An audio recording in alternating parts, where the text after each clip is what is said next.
올 한해도 정말 고생 많으셨습니다. 저만 그런 건지는 모르겠는데 올해 유독 시간이 빨리 간 것 같지 않나요? 저랑 김승현 편집장도 올해는 특히 정신없이 달려서 그런지 벌써 연말이라는 게 아직 실감이 안 납니다. 오늘 영상이 딱 12월 마지막 날에 업로드 된 거잖아요. 그래서 2022년이 마지막 영상다운 주제를 가져왔습니다. 내년에 국내에 출시 예정인 신차가 몇 종인 줄 아시나요? 저도 이렇게 많을 줄은 몰랐는데 무려 40종이나 된다고 합니다. 국산차가 가장 많고요. 수입차도 주력 모델들을 세대 교체하거나 아예 새로 투입할 예정입니다. 40종 중에 핵심 신차를 정리해보고 추후 대기는 어떻게 대응해야 할지까지 쉽고 빠르게 정리해드리겠습니다. 국산차부터 볼까요? 현대차 신차 리스트가 상당합니다. 가장 먼저 최근에 공개된 코나 풀체인지가 연초에 공개될 예정입니다.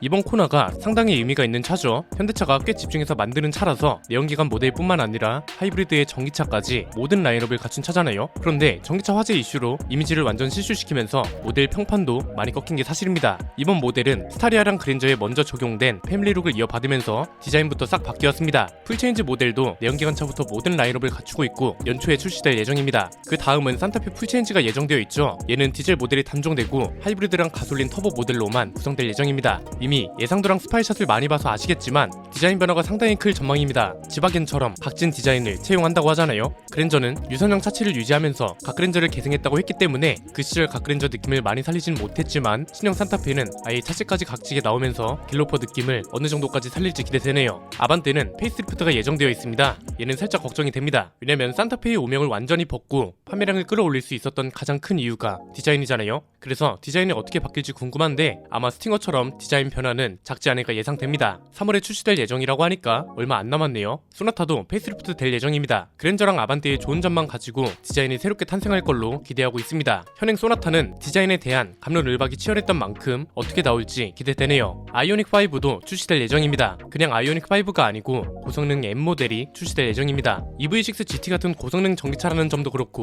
드리프트 모드에 내연기관차 같은 변속 충격까지 갖춘다고 하잖아요. 고성능 전기차로서는 새로운 기술들이 대거 장착되는 거라 시장 반응이 어떨지 궁금합니다. 다음은 기아입니다. 기아 신차가 굉장히 굵직합니다. 우선 카니발은 페이스리프트 되면서 하이브리드 모델이 투입되고 순수 전기차까지 출시될 예정입니다. 글로벌 브랜드 중에서 이 정도 급의 전기 미니밴이 없는 상황이라 시장 판도를 어떻게 뒤집을지 주목되는 차입니다. 이거랑 비슷한 시기에 소렌토 페이스리프트도 출시됩니다. EV9하고 텔루라이드 디자인 요소를 적용받는 걸로 알려졌잖아요. 지금도 대기 기간이 상당한데 새로운 디자인이 수요를 어떻게 만들지 기대됩니다. 현행 소렌토도 디자인이 좋다는 이유로 잘 팔리는 것도 있으니까요. EV9도 출시될 예정입니다. 카니발하고 비슷한 맥락으로 기대가 되는 차죠. 대형 SUV는 아직 이렇다 할 전기차가 없는 상황이라 국내뿐만 아니라 해외 판매량도 기대가 됩니다. EGMP 플랫폼으로 만들고 1회 충전 목표 주행거리가 540km나 된다고 합니다. 배터리는 SK온 배터리가 들어가고요. 여기에 레벨3 자율주행 기술도 적용되고 OTA 기능도 탑재될 예정이라 아마 EV9이 현대차 그룹의 차세대 전기차 역할을 하지 않을까 싶습니다.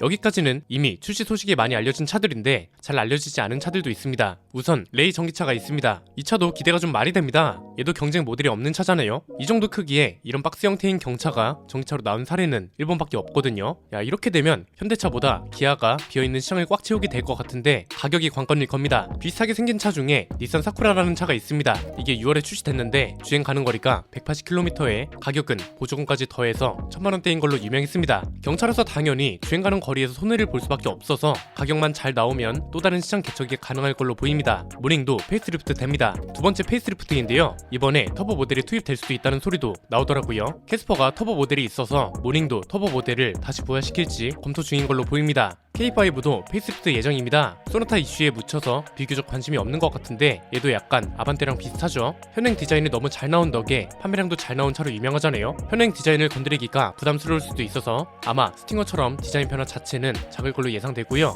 다음은 제네시스입니다. 와, 이런 차가 나온다고? 이런 말이 나올 정도의 신차가 예정되어 있습니다. 일단 G90은 레벨3 자율주행 기능이 추가된 신형이 등장할 예정입니다. 원래 12월쯤 출시될 예정이었는데 기술 보완 때문에 늦어졌잖아요. 상반기 안으로 출시될 예정이라 벌써부터 기대가 됩니다. GV80은 페이스리프트 될 예정입니다. 10월쯤 출시되는 걸로 알려졌는데 지금 대기 기간이 30개월 이상에 달하잖아요. 뒤에서 자세히 살펴보겠지만 해외 판매 이익 때문에 수출 물량이 비교적 많이 배정되고 있거든요. 고금리랑 원달러 환율 상승이 내년까지 이어지면 대기 기간이 더 쌓이지 않을까 싶습니다. 여기에 GV80 스포츠 쿠페도 출시될 예정입니다. GV80 페이스리프트 외관에 GLE 쿠페랑 X6처럼 쿠페형 SUV가 추가되는 겁니다. 제네시스가 아예 처음 만드는 차라 어떻게 나올지도 궁금하고 최상위 모델에 4인승 독립 시트가 적용될 수도 있다는 이야기도 나와서 얼마나 고급스럽게 나올지도 기대되네요. 현대차 그룹은 여기까지입니다. 쌍용차도 신차가 출시될 예정이죠. 올해 여러모로 핫했던 토레스가 전기차로 나올 겁니다. 출시 시기가 확정되진 않았지만 기존 토레스 그리고 기존에 나오던 쌍용차랑 완전히 다른 디자인으로 나올 예정입니다. 가격이랑 주행 거리가 얼마나 나올지 궁금하네요. 한국 GM도 신차가 있습니다. 트랙스 풀체인지 모델이 출시된 건데 트레일 블레이저보다 차체가 크고 미국 현지 가격은 또 트레일 블레이저보다 저렴한 걸로 알려져서 생산량만 받쳐주면 또 다른 쉐보레 붐을 일으킬 수도 있지 않을까 싶습니다. 이외에 콜로라도 풀체인지도 나오고요. GMC는 초대형 픽업 트럭인 드날리를 도입합니다. 르노코리아는 안타깝게도 신차가 없네요. 수입차도 볼까요? 여기는 독일 3사만 봐도 충분합니다. 우선 벤츠부터 보면 GLS급 전기차인 EQS가 출시될 예정이고요. 한국에서 가장 많이 팔리는 수입차인 E클래스도 풀체인지 될 예정입니다. 최근에 실내와 외관 디자인이 유출됐죠. 이게 벌써 호불호가 많이 갈리는데 정식 사진이랑 영상이 공개되면 반응이 달라질 수 있을지 모르겠습니다. 여기에 BMW도 신차가 탄탄합니다. E클래스 경쟁 모델이자 한국에서 두 번째로 많이 팔리는 수입차인 5시리즈가 풀체인지 될 예정입니다. E클래스는 실내가 EQ 라인업으로 나오고 5시리즈는 iX 라인업처럼 나올 겁니다.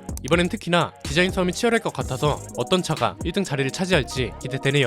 이외에 X5 페이스리프트, 전기 SUV인 iX1도 출시 소식이 나왔고요. 아우디도 신차가 있습니다. Q2는 페이스리프트 될 예정이고 고성능 모델 도입도 특히 많습니다. A8이 고성능 모델인 S8뿐만 아니라 RS3랑 SQ7 신형도 도입될 계획입니다. 2023년 한 해 동안 출시되는 신차가 이렇게나 많습니다. 심지어 모든 차종을 소개한 것도 아니고 주요 차종만 소개한 건데도 이 정도입니다. 그런데 이쯤 되면 걱정되는 게 하나 있죠. 지금 계약 중인 차를 포기하고 신형을 기다려야 할지 아니면 계약을 유지하고 신형 전환 계약을 노리는 게 맞는지요? 일단 지금 상황에서는 계약을 유지한 상태에서 신형 전환 계약이나 사전 계약 초기 순번을 노리는 게 유리하다고 지난번 영상에서 말씀드렸습니다. 어차피 계약금은 취소하면 돌려받는 거고 사전 계약을 빨리 해버리면 오히려 이게 순서상으로는 이득이거든요. 그런데 지금은 상황이 하나 추가됐습니다. 일단 방금 말씀드린 방법이 가장 좋은 건 맞는데 내 차가 대기 기간이 얼마나 되는지를 먼저 파악하는 게 중요할 것 같습니다. 왜냐면 최근에 고금리 영향 때문에 리스랑 할부 계약자들이 대거 이탈하고 미국 시장 상황도 바뀌고 있잖아요. IRA 때문에 전기차를 제대로 팔지 못하는 상황까지 생기고 있고 이것 때문에 내수 배정 물량이 많아질 거라는 기대도 있는 건데 내연기관차는 전혀 상관없을 수도 있습니다.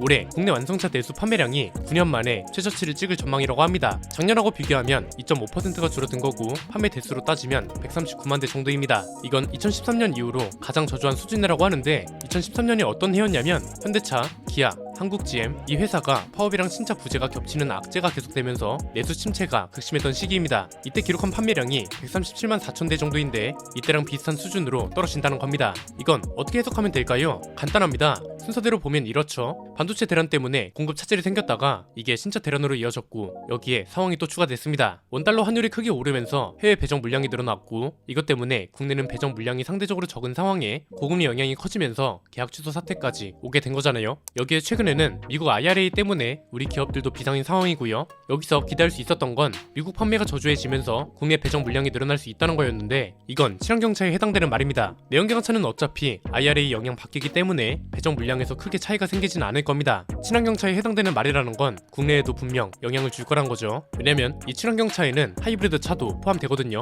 요즘 국내도 하이브리드 차 판매량이 급증하고 있고 이 소리는 결국 국내 계약자들도 그만큼 많아진다는 거라서 주력 모델들 중에서는 아마 대기 기간이 확 줄어드는 차도 많을 겁니다. 이미 줄어드는 차종도 있기 때문에 영업사원하고 연락을 주고받으면서 대기 기간 상황을 틈틈이 파악하는 게 좋을 것 같고요. 대기 기간이 크게 줄어드는 차들은 어차피 신형도 대기 기간이 크게 길지 않을 거란 소리라서 계약 시기에 크게 스트레스 받지 않으셔도 될 것 같네요. 오늘 내용 그리고 2022년의 마지막 영상은 여기까지입니다. 내용이 유익하셨다면 구독과 저희 알림 설정 부탁드리고요. 저희 스포일러 구독자분들 모두 새해에는 좋은 일만 있으시길 바라겠습니다. 지금까지 저는 안피디였습니다. 감사합니다.